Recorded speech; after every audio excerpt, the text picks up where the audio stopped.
Okay, today I will talk about Mapnik Metawriters. I have several sections in my talk. First, I will introduce the idea, why we need Metawriters, what they do, and so on.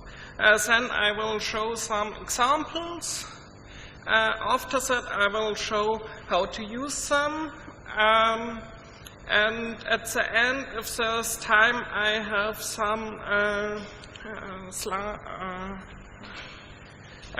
something prepared how to develop this. Okay. Most of you will know that Mapnik is a renderer of OpenStreetMap's main map. It takes vector data from the database and renders bitmap tiles. But after you have rendered the tiles, you have lost all information about which things in the database resulted in this image. This is very bad if you want to have interactive maps where you can click on things. So we needed a solution for that, and I think Metawriters are the solution. They are tied very tightly to the style sheets, and therefore handle all the OpenStreetMap things we do in the style sheets, like using different values for the same thing. So what can you do with them? You can create highly interactive maps where you not only show the bitmaps, but you can actually do something with the map. For example, the user can click on some features. I will show this later. You can take the data and color certain streets or countries, all in the user's browser without having to re-render the map, and therefore having a good user experience. And you can select overlays.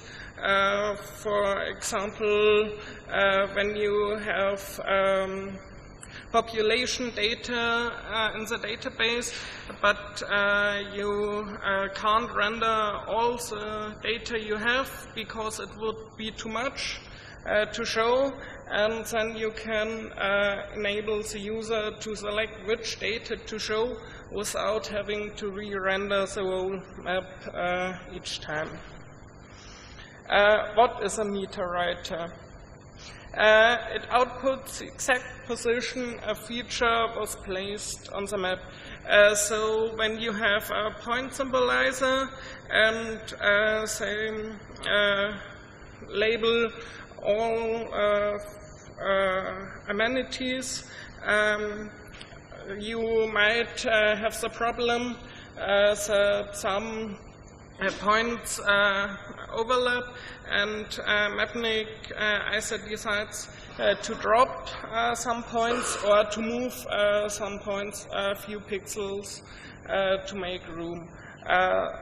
The moving is not implemented currently, but I expect it to happen. You can include any database fields in your output. So after rendering the map, you don't have to query the database anytime. This makes it very easy to write applications because you don't always have to run a database server. You can write the output, for example, to JSON tiles. I will show an example really soon. The output format is quite flexible. You only have to change a few functions to define whatever output format you need. So it's more often infrastructure in Mapnik to add your own formats than only a limitation to write a certain format. And it's an all-in-one solution. You don't need any external processing to get it working. If you wanted to know where something is placed and only have the coordinates, you would have to do the projection and everything on your own.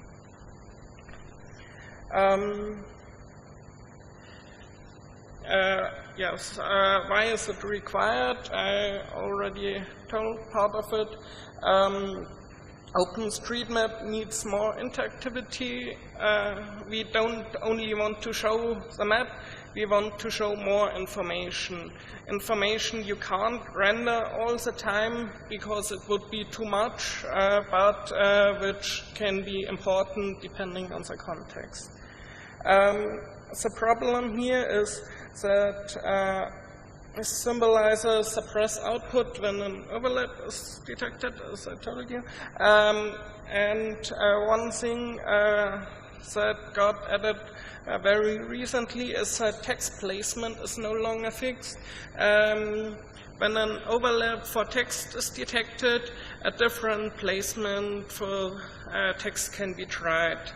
And one problem with OpenStreetMap is that querying features from the database is very slow. So let's show some examples. Let's compare Google Maps to OpenStreetMap. Here's a map of Vienna in Google Maps. From the first impression, it shows more or less the same data as OpenStreetMap. Perhaps OpenStreetMap is a little bit more detailed when looking at footways and so on. But let's look at this tram station. You don't get any information what it is in OpenStreetMap. Let's do the same thing in Google Maps. Choosing one, we get the name, and if we click on it, we get more information. We have a lot of this information in the OpenStreetMap database already, but we can't use it at the moment. So we need a better solution to do it. We also have something that could do this, but it doesn't really work.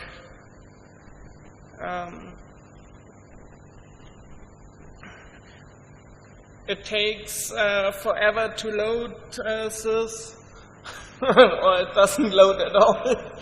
And when you display it, it is not useful. I have written 2 examples using Metawriters. And here is a map of Regensburg, which I used as a demonstration earlier for Metawriters. And now look what happens when I go over some features. It instantly shows you what that feature is, shows you additional information like a website,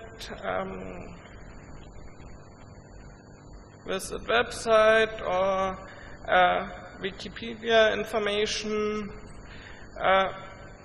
That's good interactivity.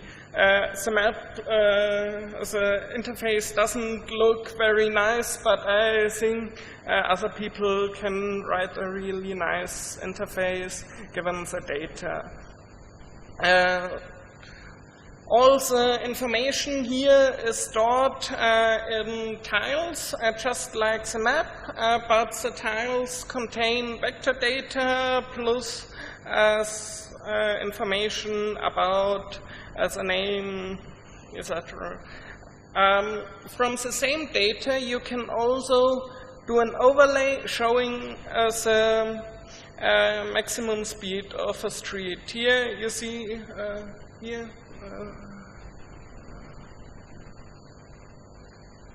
You see the information is there, but it isn't rendered at the moment. Now I have a map which colors different streets using different maximum speeds using different colors. This is done entirely in the user's browser. There is absolutely no need for a database. It's very fast to load. The only problem is that the browser sometimes has a problem when rendering it, but new browsers like Firefox 4 and Google Chrome, Opera are really fast. Only Firefox 3.5 sometimes has a problem when you have really a lot of vector data rendered.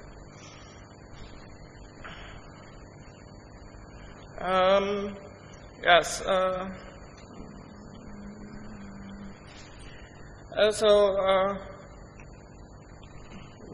I already talked about this. It's not possible to get data on OpenStreetMap currently, but with Google Maps it's totally easy, and I want to change this so it gets so easy in OpenStreetMap too. I have shown these demos already. Here is an example why you can't simply take the coordinates and calculate where something went without having the data directly from the rendering process. This is a function I added just a few days ago to Mapnik. Earlier, you when you had some points and each labeled with some text, only a few texts were shown. All the other texts were suppressed because there was simply no place to show them. And now you can choose alternate placements and also change the text rendered. So if the long text is there's no place, you can render a short text. And you can't predict which position Mapnik chooses. It's dependent on the sorting in the database and other factors. So it's better to get the data directly from Mapnik. Now let's look at how to use Metawriters. You can define multiple Metawriters per map. So you can write different things to different files to reduce the overhead when loading the data. But you can only use one Metawriter per symbolizer. This was done mainly for performance reasons. I didn't want to slow down the rendering, and normally you only need one, at least in the cases I have come across so far. If there's really some need for more than one can add it. Each Metawriter writes to its own file, or it can also only keep the data in memory to use later. You can choose which data from the database you want to include in your output files, and this makes it easy to create maps like the one I have shown before. I simply included the maximum speed and have then rendered it by the browser. Okay, defining a metawriter in XML is very easy. You just have to add a metawriter tag, give it a name and a type. Currently, JSON and InMem are the supported types. JSON produces tiles like I have shown, and InMem can be used if you directly want to process the data. The InMem metawriter was, here's explanation of the author. He proposes that it can be used for graphical applications or for HTML image maps.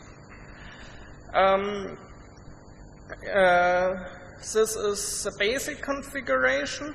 You also have parameter default output. There you can select database columns you want to use that should be included for each symbolizer. You also can select database columns per symbolizer. We will show this later.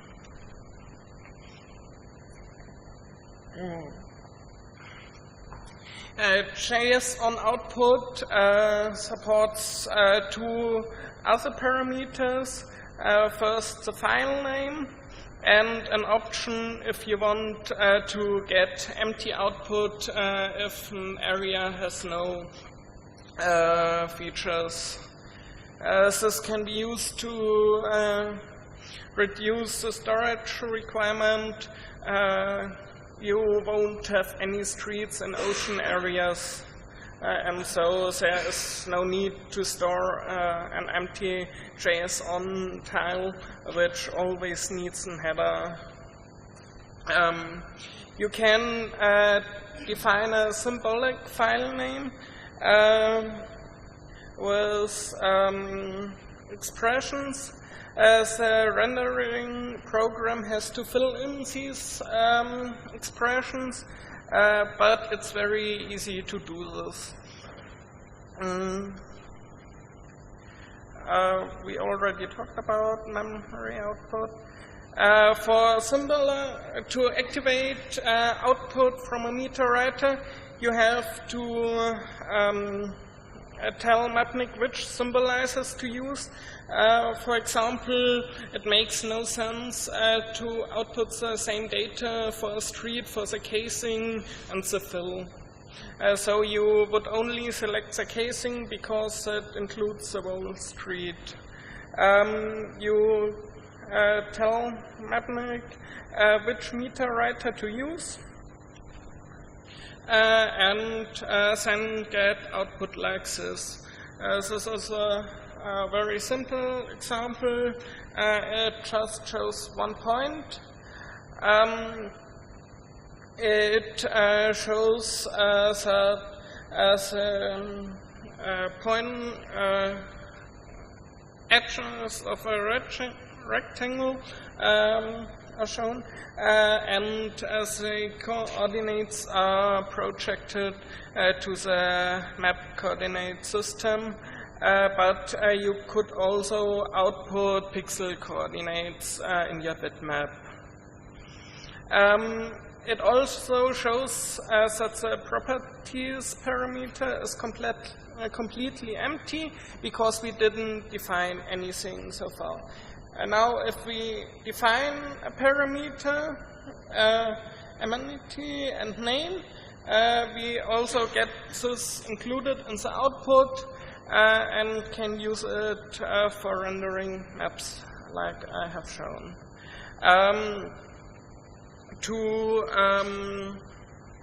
In output to fill in the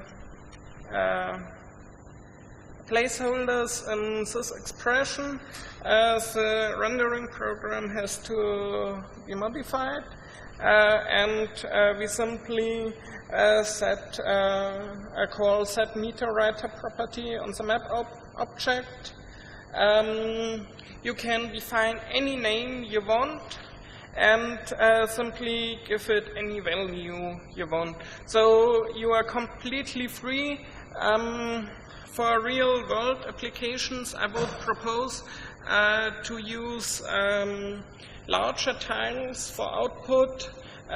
We already render meter tiles, which are then split to smaller tiles, but I would propose to not split the JSON output, but keep it in one tile, because the data amount is usually much smaller, and the overhead for transferring it would become too large to actually be useful.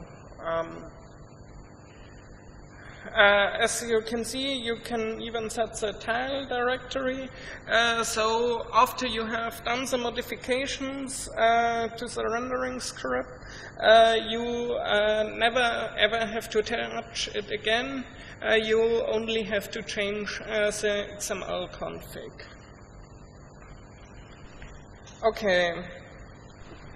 There are some known limitations. Browsers have problems handling a large number of vector objects. Sometimes the browser crashes, perhaps because it's out of memory or other reasons, and loading directly from a file fails because somehow the XML HTTP request doesn't get processed. I'm not that good at writing JavaScript, but I think some people here could fix this. I'm not sure if this is a permission problem or something like this. But if this is fixed, one would have a very nice use case. One could do all the display completely offline. So you could include your map on a CD-ROM and show it, and it would behave just like the map online. You could get information about which tram station, which park this is, about shops, and so on. Okay. I now will, yes. If we really use Metawriters, OpenStreetMap's user experience should improve a lot. More outputs, output formats can be added without problems. You only have to change very little code. I will show this now. And I think there are really many applications for Metawriters, and I hope to see some of your applications soon.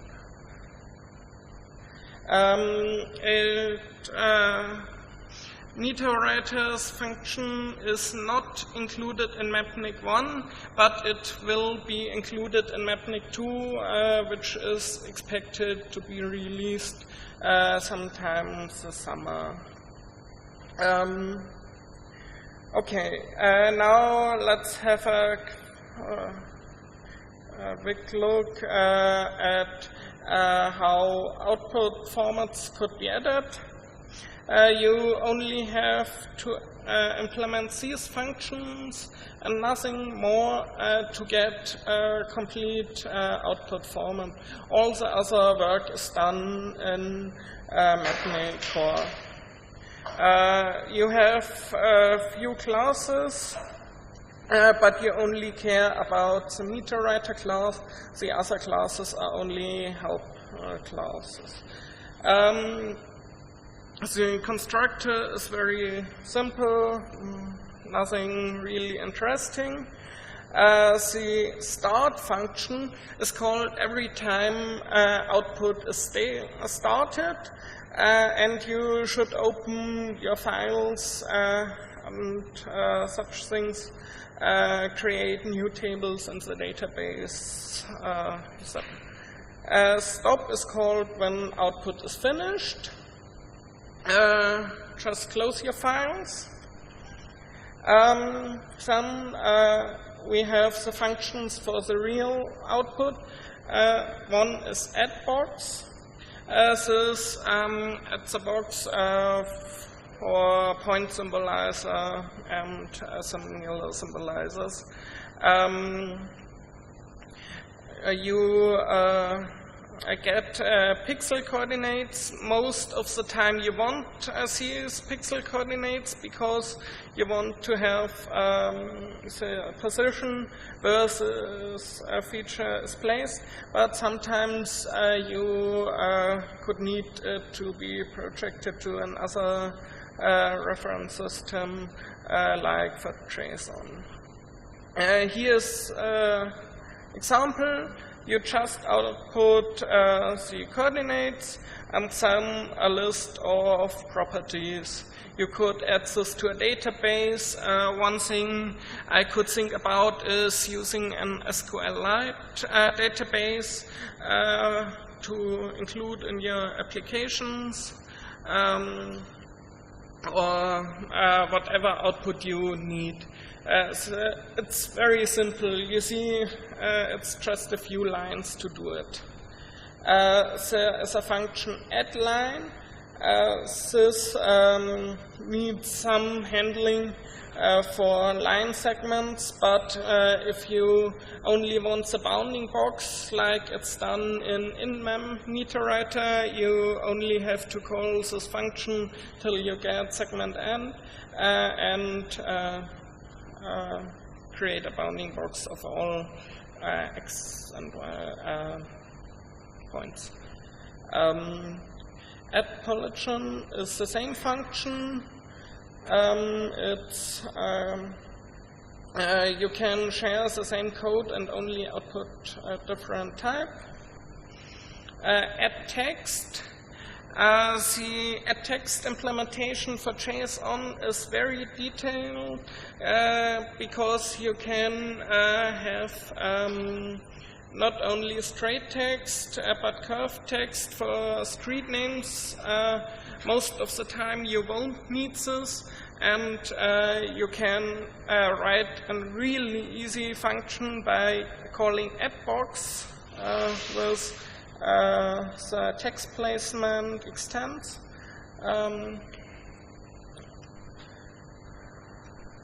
Okay, these are all the functions you need to do it. Yeah, this is the end of my talk. I would like to thank Google for founding this project. It was done as a Summer of Code project in 2010. Dane Springmeier mentored me, and the Mapnik community provided feedback, and you all came here to hear my talk. Thank you very much.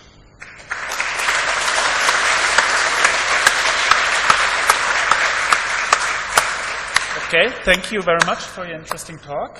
And we have quite some minutes still left for questions. Excellent, because I've got about 6 or 7 questions. I presume I can get the code for the metawriters out of SVN, just in Mapnik trunk.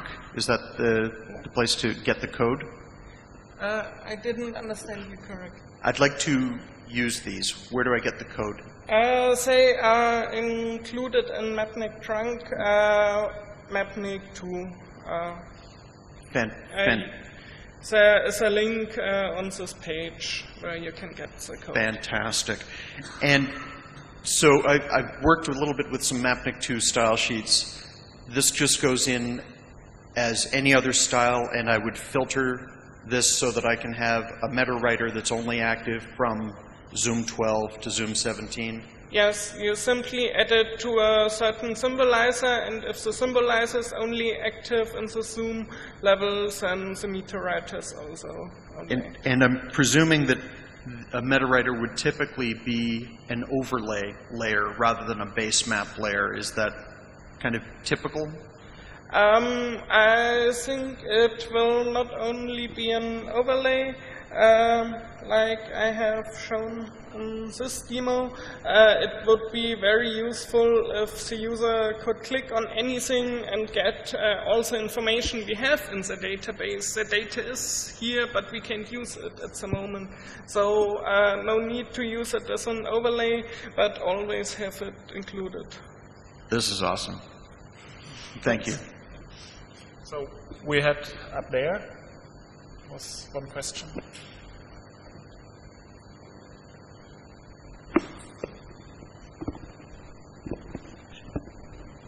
Thank you for that fantastic features.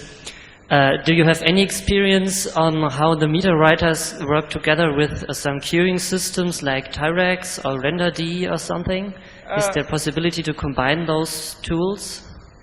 I think it should be completely possible to combine them because you don't have to add large changes to your rendering infrastructure. You only have to tell it where the output should go. These are the only changes to your rendering program you need. You can, of course, do them in C++ programs the same way as in Python. There was another question beside him? Not? Okay, then, please. Hi. I've got a couple of questions, actually.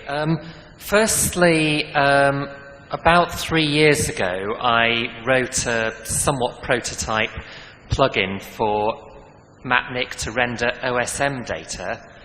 Is it possible with the Metawriters to use that, as in be able to render tiles with metadata from OpenStreetMap data using the OSM plugin, bypassing the need for a database altogether? Could you, in theory, do that? So the question is if you can use the OpenStreetMap input plugin of Mapnik. Yes. Okay. Yes, it's completely possible. I used it for testing all the time. Okay, that could be very useful. The other question is, in terms of what actually technically happens when you click on the map, now, is there some auto-generated JavaScript which responds to a click on the map,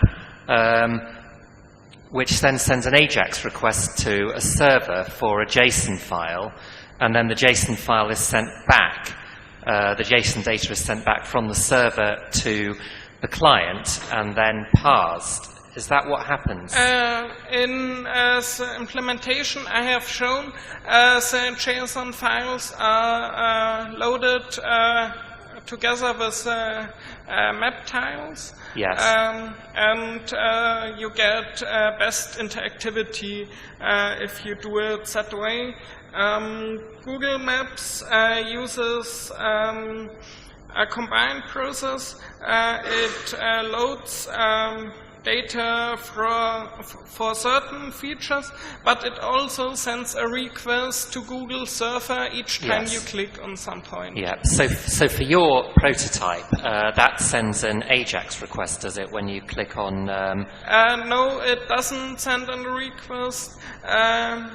All the data is preloaded, and if I would terminate the internet connection now, it would continue working.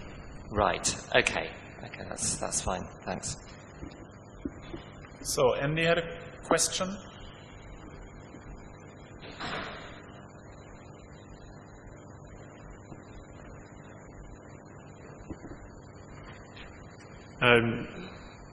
Yeah, two things. One was on you talked very briefly about the text symbolizers and being able to show different lengths. The thing that was announced last week on Mapnik. Does that also work for line symbolizers, like drawing different length texts along lines, or is it only implemented for point symbolizers? This only moves text when there is no place to place it.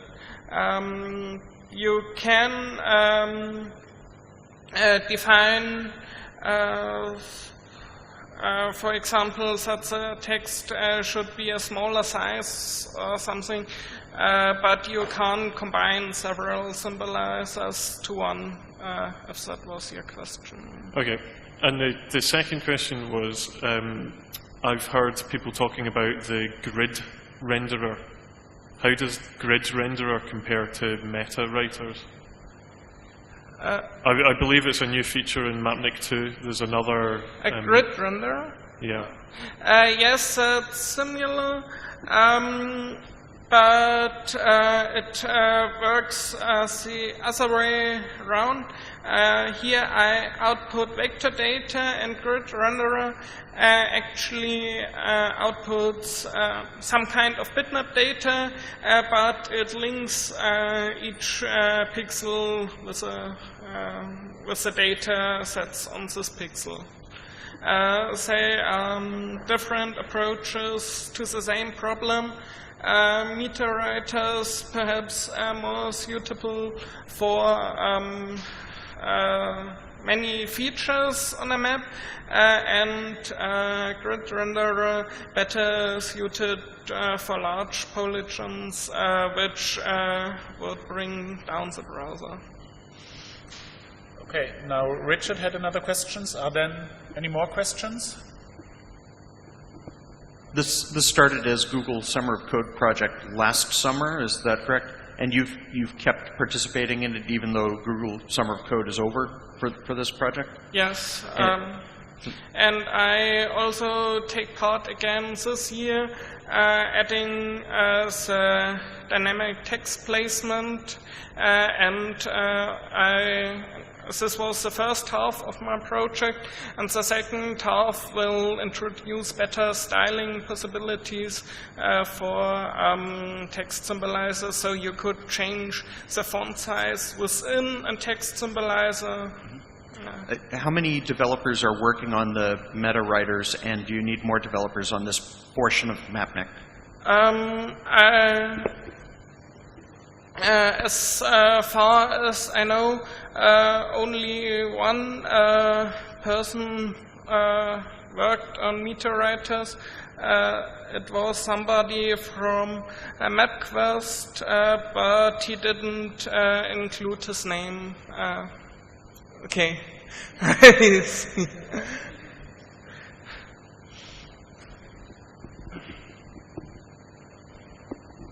Sorry, I didn't want to ask a question. That's me.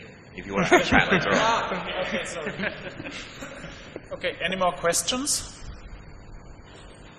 Okay, then I have one question left, which would be also regarding the line symbolizer, text on line symbolizers.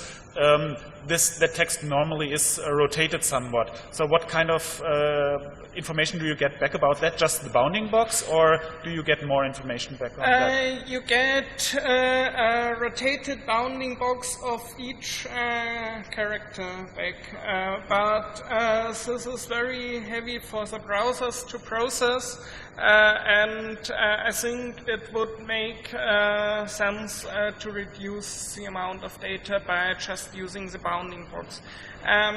For non-rotated text, like here, a bounding box of the text is calculated. Okay, so thank you very much again for this talk.